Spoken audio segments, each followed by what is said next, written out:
Hello అండి, నమస్తే అందరికీ. ఈరోజు మనం ఈ వీడియోలో మకర రాశి యొక్క ఫలితాల గురించి చూద్దామండి. దీని యొక్క పాదములు చూద్దాం. ఫస్ట్ ఉత్తరాషాఢ 2, 3, 4 పాదములు, శ్రవణ నక్షత్రం 1, 2, 3, 4 పాదములు, ధనిష్ట నక్షత్రం 1, 2 పాదములు. మీ పేరులో మొదటి అక్షరము బో, జా, జీ, జో, జూ, జే, ఖ, గ అనే అక్షరములలో ఒకటిగా ఉన్నచో ఇది మకర రాశి అగును. కొంచెం ఈ సంవత్సరం మకర రాశికి తక్కువగానే ఫలితాలు ఉన్నాయని మనం చెప్పుకోవచ్చు. కొంచెం జాగ్రత్తగా ఉండండి. ఆదాయం వచ్చేసి 2, వ్యయం వచ్చేసి 8, అంటే ఖర్చు. రాజపూజ్యం వచ్చేసి 1, అవమానం 2. కొంచెం జాగ్రత్తగానే దేంట్లోనైనా సరే వ్యవహరించే ముందు ఆలోచనతో ముందడుగు వేయండి. ఇప్పుడే చెప్తున్నా. ఈ రాశి వారికి గురుడు 2026 జూన్ 1 వరకు షష్ఠ స్థానముందు సువర్ణమూర్తిగా విశేష శుభ ఫలితములను, తదుపరి జూన్ 2 నుండి సప్తమ స్థానమందు లోహమూర్తిగా సామాన్య ఫలితములను కలుగజేయును. రాహు కేతువులు 2026 డిసెంబర్ 5వ తేదీ వరకు తృతీయ నవమ స్థానములందు సువర్ణమూర్తులుగా విశేష యోగములు కలుగునట్లు శుభకరమగు ఫలితములను ఆ తదుపరి డిసెంబర్ 6వ తేదీ నుండి ద్వితీయ అష్టమ స్థానములందు తామ్రమూర్తిగాను సామాన్యమైన ఫలితములు ఇచ్చెదరు. గురుడు వివాహం, జీవిత భాగస్వామి, అన్ని రకాల వర్తక వ్యాపారాలు లేదా చట్టపరమైన భాగస్వామ్యాలను పొందటంలో విజయాన్ని సంప్రాప్తింపజేస్తాడు. అవివాహితులకు వివాహం జరుగుతుంది మరియు వివాహ సంబంధ విపక్ష్మీలలో సంపన్నమైన, తెలివైన, ఖ్యాతి గల భాగస్వామిని పొందుతారు. ఉన్నతమైన వ్యక్తుల పరిచయాల ద్వారా సుసంపన్నమైన వ్యాపార భాగస్వామిని కలిగి ఉంటారు. డిసెంబర్ 13వ తేదీ నుండి సంవత్సరాంతం మధ్య గురుని యొక్క వక్రచలనం వల్ల జీవిత భాగస్వాములు అహంకారం లేదా బద్ధకంతో వర్తించు అవకాశములు ఎక్కువగా ఉన్నాయి.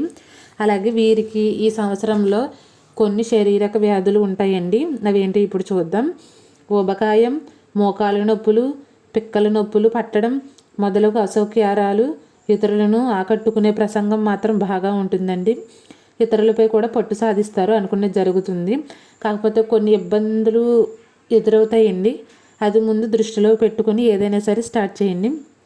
భూమి, గృహ, స్థిరాస్తులను విస్తరించుకుంటారు. ఇతర దేశాలలో సైతం గృహాలను కొనుగోలును చేయవచ్చు. మకర రాశి శనికి స్వక్షేత్రం. గోచార రీత్యా తృతీయ స్థానంలో ఉన్న శనేశ్వరుడు అన్ని రంగాల్లో శుభ ఫలితాలను కలుగజేసి అదృష్టవంతులుగా తీర్చిదిద్దును. ధైర్యం, ప్రణాళిక, కార్యసాధనకు తగిన వ్యూహాన్ని సిద్ధం చేసుకుంటారు. 10 మందిపై పట్టు కలిగిన స్వభావాన్ని అలవరుచుకుంటారు. చేసే వృత్తి వ్యాపారాల్లోనూ పట్టు కలిగి ఉంటారు.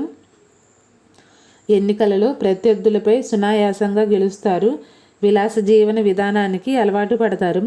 కొంచెం ఇది మాత్రం జాగ్రత్తగా దృష్టిలో పెట్టుకోండి. విలాస జీవనం అనేది మన ఫ్యూచర్కి అంత మంచిది కాదు.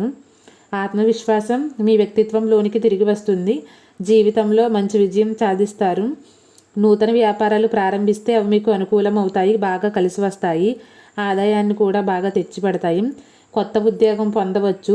ఆస్తి వ్యవహారాలు కూడా మీకు అనుకూలంగా మారి మంచి లాభాన్ని అందిస్తాయి. చాలా సంతోషంగా మరియు మెరుగ్గా ఉండే సమయం. సరైన వ్యూహాన్ని ఎంచుకుంటారు. కష్టకాలంలో కుటుంబ జీవితంలో కూడా ఆనందం వెల్లువిరుస్తుంది. ఫ్యాక్టరీల యజమానులకు, మత్స్య సంబంధ వ్యాపారులకు, భూ అమ్మకం కొనుగోలుదారులకు, దళారీలకు, స్థిరాస్తి క్రయ విక్రయదారులకు ఆశించిన ఫలితాలు ఉంటాయి. కిరాణా, ఆవరములు, మిర్చి, సుగంధం వస్తువులు క్రయ విక్రయదారులకు ఆదాయం బాగా కలిసి వస్తుంది. పట్టుకుంది బంగారం అవుతుంది. స్టేషనరీ, కాస్మెటిక్స్ వ్యాపారులకు అధిక సుంకాలు ప్రభావం వలన అమ్మకము తగ్గుతుంది. షాపింగ్ మాల్ అధిక వ్యాపారస్తులకు మిశ్రమ ఫలితాలు ఉంటాయి.